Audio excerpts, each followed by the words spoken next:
Bonjour, bienvenue au Commère Express. Cette semaine, Olivier Boudreau vous propose un défi marketing. L'Âge de Flèche attend vos demandes de dons. Et pour la Commère, eh bien, les cadassettes continuent et le vin et fromage est finalement confirmé. Et pour les plus curieux d'entre vous, restez après le générique parce qu'on vous propose un remède grand-père.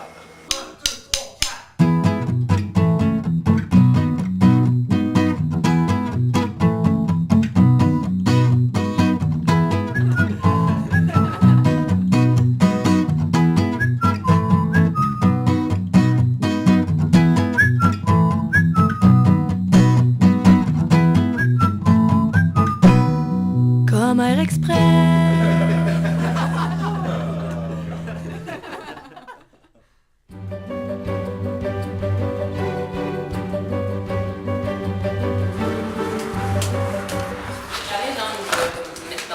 Hey, bonjour. Ah, bonjour. Désolé de vous couper. Ah, il n'y a pas de problème. Écoutez, il paraît que vous avez de l'information pour les gens en communication. Oui, comme premier projet spécial de la session pour la Commère, on a eu une demande de partenariat avec la Fac de génie et la Fac de Com.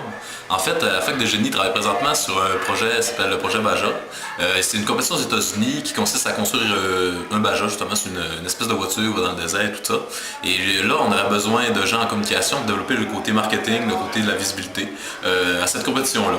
Donc, il va y avoir un dîner hot dog et la présentation du véhicule en avant de la flèche bientôt. Et si vous voulez plus d'informations, vous pouvez me contacter au olivier.ucherbo.ca. Merci.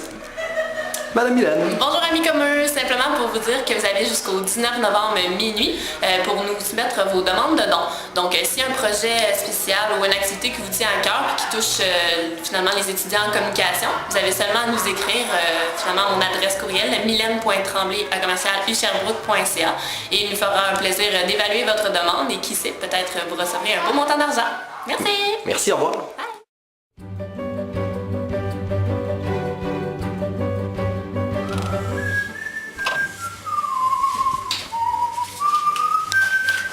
Ah, bonjour!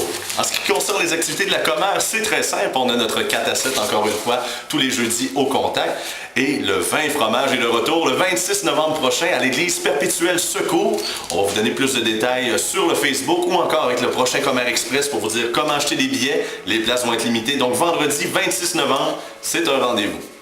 Je vais continuer à mettre le courrier. Vous n'êtes pas facteur.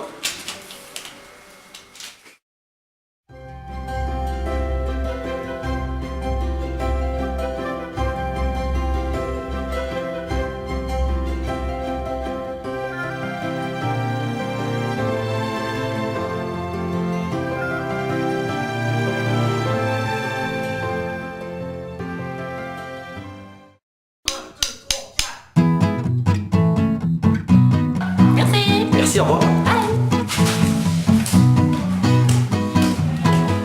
On va commencer à être complice.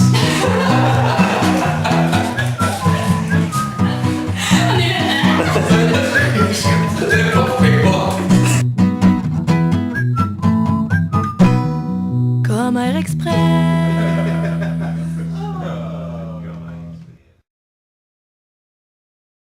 Bonjour, cette semaine à Commère Cuisine, Hubert Carignan, notre chef maison, nous montre un remède de grand-père. Ben oui, parce que plusieurs personnes sont malades en ce moment. C'est l'automne, c'est le mois de novembre. On a la goutte au nez, mais ça, il y a un remède parfait qui vient de la Beauce que j'aimerais partager avec vous, genre de communication. Est-ce que c'est compliqué à faire? Ben un peu, c'est pour ça qu'il faudra suivre les étapes à la maison. Alors, vous prenez une bouilloire, Oui, vous allez mettre de l'eau dedans. c'est facile à trouver des bouilloires, il y en a un peu partout. Et de l'eau, vous en trouvez dans tout bon lavabo près de chez vous. Ça, c'est de l'eau normale, donc nous à l'émission, on prend juste de l'eau qui coule dans le lavabo. C'est ça. Alors là, vous remplissez là comme ça, mettons. Une bonne quantité. Ouais. En Alors là, minutes, on parle de 2-3. c'est ça, 2-3 minutes. Et là, vous mettez ça à 6. Peu importe le four, c'est tout le temps la même affaire, vous mettez ça à 6. Là, c'est sûr qu'il faut faire bouillir. Alors, pour les bienfaits de l'émission, T'as fait déjà préparé de l'eau bouillante. ben oui, c'est ça fonctionne aussi au four, hein. Fait que moi, j'avais déjà préparé ça. Faut dire qu'on est seulement dans le générique, donc on n'a pas beaucoup de temps dans la tête. C'est ça. Alors, avec l'eau bouillante, qu'est-ce que vous faites? C'est très simple. Vous mettez une poche de thé. Ben oui. Tu laisses tremper ça. Je laisse tremper ça. Puis est-ce que le pot maçon, c'est vraiment pour l'eau bouillante ou c'est pour consommer? Ben, tu peux faire les deux, en fait. Parce que moi, je t'avais préparé une tasse dans le pire des cas. Ah, ben mon Dieu. Alors là, avec la poche de thé, vous mettez ça là-dedans. Ah, bien, t'as l'air malade. Ben, je vais pas à la grippe depuis. Ben, pendant ça, c'est ça, sans bourse, on appelle ça un wananish. Mais mon grand-père me faisait ça aussi. Il appelait ça le beau son. Ah! Il doit y avoir un lien. Alors, pour les gens qui sont malades, un peu d'eau bouillante, un peu de thé, ça vous fait un beau wananish. Et j'ai la voix qui va mieux.